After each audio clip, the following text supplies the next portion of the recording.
The noise came from a million clicks to his right. It was a familiar sound, one he had known for a very long time, back on Earth, from before he knew what it meant. He felt his consciousness as it rose upward, swam to the surface of a depthless abyss. The knowing part of him, the tomes of understanding. He fought to keep it from happening, but was helpless to stop it. There was something that he didn't want to know, was terrified of knowing. The sound again. Scott?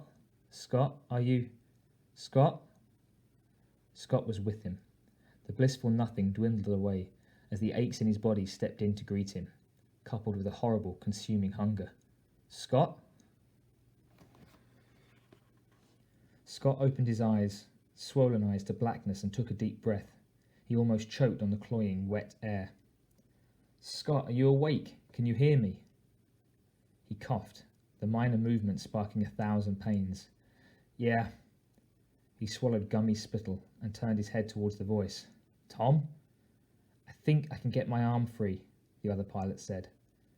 Scott couldn't see him, but his friend was only a few meters away from the sounds of hurried struggle.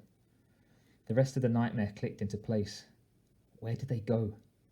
Scott strained to see in the dark room, memories of hissing motion and giant teeth adding sharp panic to his dull and clouded mind. Tom, did you see them? Where did they all go? Shh, I'm almost out. A grunt of exertion, and Tom's welcome face appeared in front of him, grimy, fearful, pale. Hurry, Jesus, where did they go? Get me out of this, hurry, please. Be quiet. Tom spoke in a harsh whisper and reached for Scott's immobilized hands. The ropes of resinous dark material holding him in place snapped and crumbled to the floor. Tom glanced over his shoulder every other second, eyes wide. As soon as one of his arms was free, Scott tore at the weird matter at his midriff and leg and tumbled to the floor. He had been suspended a half-meter in the air. Tom slipped an arm around his waist and helped him up, speaking quickly and quietly. They were all around us, and something happened outside, I guess. They swarmed out of here like mad bees, and I don't know if you were here. Tom seemed to realise he was babbling and cut himself off. It's okay, man. Let's just get the hell out of here, okay? Leaning on each other heavily, they stumbled toward the emergency hatch. It was hard to see anything, but Scott could make out areas of the dock where the shadows were denser, more solid. A raspy breath came from one of the darker corners of the room. Scott stopped and turned toward the noise. At first he couldn't see what was the cause, and then he was unable to believe what he saw. It was one of the creatures. It was bigger than the others. Its huge, flattened skull was curved downward, its limbs drawn up in front of its dripping jaws. The thing was curled up, a horrible caricature of the human fetal position. I think it's asleep, Tom said softly. It hasn't moved since before all the other ones left. Scott couldn't pull his gaze away from the dormant monster, the slow rise and fall of the thing's furled body with each slow breath. It was the most frightening thing he had ever seen. Like a giant spider lizard with knives for teeth, deadly, insectile. Strings of sticky goo fell from its jaws. The dim light from the partly open door lock reflected in the glistening slime. Let's go before she wakes up, Tom whispered urgently. She? Scott shook his head and looked at the pilot, but Tom was already pulling him toward the hatch. Yeah, Scott whispered back. He wanted nothing more than to get the fuck out of here. Get help. Get weapons. Just see another human face. But as they hurried to their escape, Scott glanced over his shoulder to look at the thing once again. Where had they come from? What are they capable of? There was something strangely familiar about them. He did a double take. His heart pounded. The angle of the creature's head seemed to have changed slightly. Come on. Tom pulled at his arm. Scott nodded mutely and followed. There would be some time to think about the why later. Not now. Not fucking now. Scott shuddered as they reached the emergency hatch. The thing was frighteningly similar to the picture in his head of the Jabberwock from that old poem. He had the sudden, certain feeling that this was far from being over with. Noguchi ran through the deserted streets of Prosperity Wells. There was distant thunder, harsh and unreal.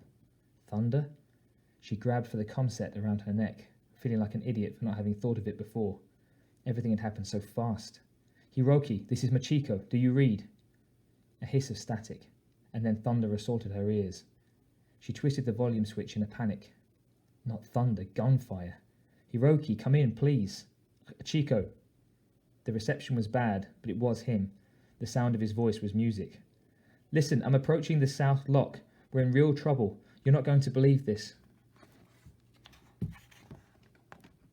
At this point, I'd believe anything, Hiroki said. His usual calm was gone, replaced by tension and worry. The sounds of weapon fire chattered loudly through the comm, blocking out whatever he said next. Hiroki, where are you? Her thoughts buzzed and clamoured loudly as she stopped in the street and listened. Nothing. Hiroki, are you there? Her voice cracked in tension. Welding the inner doors of the West Lock. We'll hold them off as long as... Static. Wish we could see where the hell... Noguchi slapped the receiver, hard. I can't hear you! His next words came through clearly. Get everyone to the lector, he said, and the comm fuzzed out. No, she breathed. Hiroki! He was gone. There had to be another way. The lector wasn't an option anymore. There was nowhere to go. Noguchi ran toward the main well, where Riley and Mason had been only a few minutes before. Riley would still have his weapon. They could... Riley lay face down in the dust, the late sun shining on the pool of red that had formed around him. The dry soil drank deeply. Even as she watched, the blood drained into the earth, leaving a wet stain of crimson mud. A large hole had been punched through Riley's back, the ragged edges raw and meaty. His rifle lay nearby. She ran to the fallen form and crouched next to it. She pressed numb fingers to Riley's throat and gagged on the thick, metallic scent of fresh blood. No pulse. Shit, she whispered. She looked around, eyes wide. The warriors, like the one that had saved her life.